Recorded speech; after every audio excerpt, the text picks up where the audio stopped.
छुपाया दर्द, अब श्रेया कालरा ने खोली बचपन के यौन शोषण की कहानी। सलमान खान के ब्रो वाले पोस्ट पर क्यों भड़की शोभा डे। शिवांगी जोशी ने लॉकअप 2 में खोला कौन सा दर्दनाक राज। काजल अग्रवाल क्यों बोली कि उस दिन हाथ पांव कांपने लगे। और पलक तिवारी इब्राहिम के रिश्ते पर आखिर राजा चौधरी का क्या आया बयान।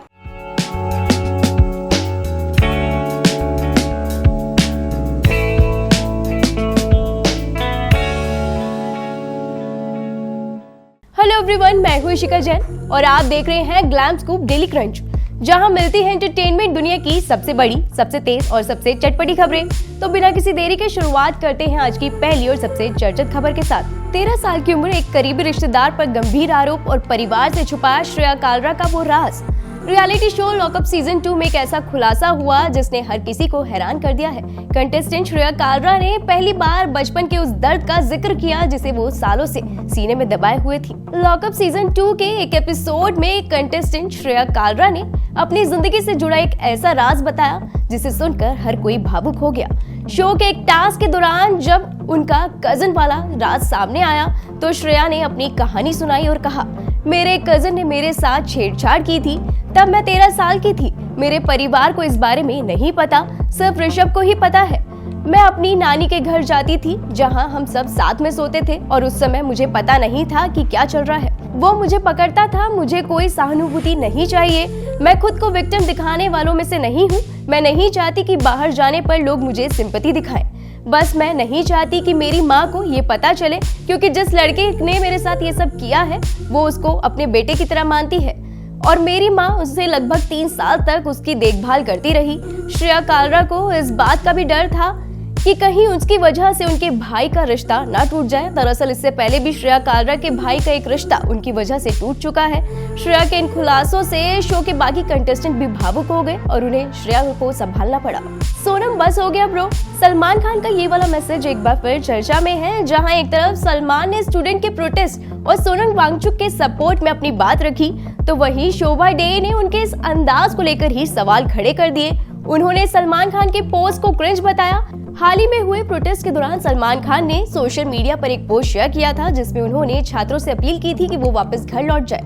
इसके साथ ही उन्होंने अनशन पर बैठे सोनम वांगचुक को लेकर भी लिखा था, सोनम बस हो गया ब्रो, इसे और आगे मत बढ़ाओ। अगर जरूरत पड़ी तो इस जज्बे को किसी और दिन के लिए बचा कर रखना। हालांकि मुझे नहीं लगता कि इसकी जरूरत पड़ेगी। और कुछ खा पी लो, अगर चाहिए तो मैं घर से खाना भिजवा दूंगा। सलमान के इसी पोस्ट पर अब शोभा डे ने रिएक्शन दिया है। उन्होंने अपने एक लेख में सलमान खान के इस अंदाज को लेकर नाराजगी जताई और कहा, सलमान खान के साथ भी यही हुआ। सोनम वांगचुक को ब्रो कहना और उनका अनशन तोड़ने के लिए खान परिवार की रसोई से घर का बना खाना ऑफर करना लोगों को पसंद नहीं आया, बल्कि इस पर उनकी जमकर खिल्ली उड़ी। शायद सलमान खान को लगा कि वो कूल बनने की कोशिश कर रहे थे, लेकिन जेनजी ने कूल होने की परिभाषा को ही बदल कर रख दिया है।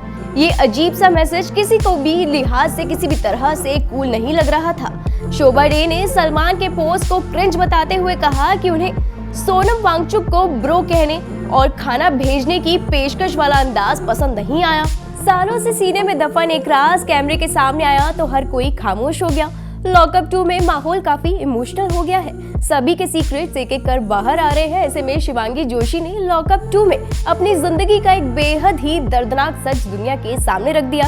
लॉकअप 2 के लेटेस्ट एपिसोड में शिवांगी जोशी को अपनी जिंदगी से जुड़ा एक सीक्रेट शेयर करना पड़ा। इस दौरान उन्होंने अपने बचपन की एक दर्दनाक घटना को याद किया। शिवांगी ने बताया कि जब वो छोटी थी तब उनकी माँ के मुंह बोले भाई ने उनके साथ गलत हरकत की थी। शिवांगी उन्हें मामा जी कहकर बुलाती थी और परिवार में उनकी काफी इज्जत थी। शिवांगी जब मुंबई आकर एक्टिंग करना चाहती थी, उसी दौरान उनके मामा ने उन्हें ड्राइविंग सिखाने के बहाने करीब आने की कोशिश की। शिवांगी ने बताया, वो कहते थे कि बॉम्बे जा रही हो तो ड्राइविंग आनी चाहिए। वो मुझे अपनी गोद में बैठा लेते थे और मैं बैठ जाती थी। मुझे अच्छा नहीं लगता था कि मेरे साथ ऐसा क्यों हो रहा है। शिवांगी ने आगे बताया कि एक दिन उनके पेरेंट्स घर पर नहीं थे, तब उन्होंने एक्टिंग के नाम पर उनके साथ गलत हरकत करने की कोशिश की। शिवांगी ने कहा, उन्होंने एक्टिंग के बहाने किस करने की कोशिश की। पहले माथे पर किस किया, फिर गाल पर और फिर वो लिप पर किस करने जा रहे थे। मैंने तभी तुरंत उनके मुंह पर हाथ मारा, जिससे वो काफी गुस्सा हो गए और उन्होंने मुझे जोर से जमीन पर फेंक दिया। शिवांगी ने बताया कि उनकी किस्मत इतनी अच्छी थी कि उस वक्त उनके पेरेंट्स आ गए और उन्होंने उस वक्त उस रिश्तेदार की जमकर पिटाई की। इसके बाद शिवांगी कई दिन तक घर से निकल नहीं पाई, ना ही वो स्कूल गई और ना ही कहीं और बाहर। उनके पेरेंट्स उन्हें अपनी नजरों से बिल्कुल भी दूर नहीं जाने देते थे। घटना को याद करते हुए शिवांगी भावुक हो गई और रोने लगी। वहीं शो के बाकी कंटेस्टेंट उनका दर्द सुनकर भावुक नजर आए। वो अचानक मेरी कारवा में घुस आया और फिर शर्ट उतार दी। ये खुलासा है बॉलीवुड एक्ट्रेस काजल अग्रवाल का, जिन्होंने फिल्म के सेट से जुड़ा एक डरावना किस्सा शेयर किया जिसने उन्हें अंदर तक हिला कर रख दिया था। काजल अग्रवाल ने हाल ही में अपने इंटरव्यू में शूटिंग सेट से जुड़ा एक चौंकाने वाला अनुभव बताया है। उन्होंने बताया कि फिल्म की शूटिंग खत्म होने के बाद जब वो अपनी कारवा में आराम कर रही थी, तभी एक असिस्टेंट डायरेक्टर बिना इजाजत अंदर आ गया। काजल ने बताया कि उस शख्स ने अचानक अपनी शर्ट उतार दी और अपनी छाती पर बना काजल के नाम का टैटू दिखाने लगा। इस घटना से वो इतना डर गई कि उनके हाथ पांव कांपने लगे।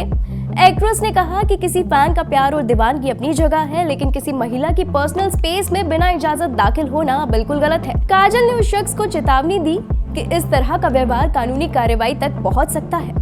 वो मुझे बाप नहीं मानती, उसने मुझे ब्लॉक कर रखा है। ये कहना है टीवी एक्टर राजा चौधरी का, जिन्होंने बेटी पलक तिवारी और इब्राहिम अली खान के रिश्ते को लेकर पहली बार खुलकर बात की है। राजा चौधरी ने दावा किया है कि उन्हें अपनी बेटी की जिंदगी के बारे में कुछ भी नहीं पता, क्योंकि पलक उनसे बात नहीं करती। टीवी एक्टर राजा चौधरी ने हाल ही में एक इंटरव्यू में अपनी पर्सनल लाइफ और बेटी पलक तिवारी को लेकर कई बातें शेयर की हैं। इस दौरान उनसे पलक और इब्राहिम अली खान के रिश्ते को लेकर भी सवाल किया गया। इस पर राजा चौधरी ने कहा कि उन्हें इस बारे में कोई जानकारी नहीं है, क्योंकि उनकी बेटी उनसे बात ही नहीं करती। राजा ने कहा कि पलक से मेरी बात नहीं होती तो मैं उसके और इब्राहिम के रिश्ते पर कोई भी कमेंट नहीं कर सकता। पलक ने मुझे तो सोशल मीडिया पर ब्लॉक ही कर रखा है, उससे मेरी बात नहीं होती। बता दें, पलक तिवारी और इब्राहिम अली खान को कई बार साथ में स्पॉट किया गया, जिसके बाद दोनों के अफेयर की खबरें लगातार चर्चा में रहती है। हालांकि दोनों के अफेयर को लेकर अभी तक कोई आधिकारिक बयान सामने नहीं आया है। फिलहाल राजा चौधरी का यह बयान सोशल मीडिया पर सुर्खियां बटोर रहा है। तो आज के ग्लैम स्कूप डेली क्रंच में बस इतना ही। अगर आपको ये एपिसोड पसंद आया हो तो लाइक, शेयर और सब्सक्राइब करना भूलिएगा मत। मैं हूँ इशिका जैन, मिलते हैं अगले एपिसोड में नई और चटपटी खबरों के साथ। तब तक के लिए नमस्कार।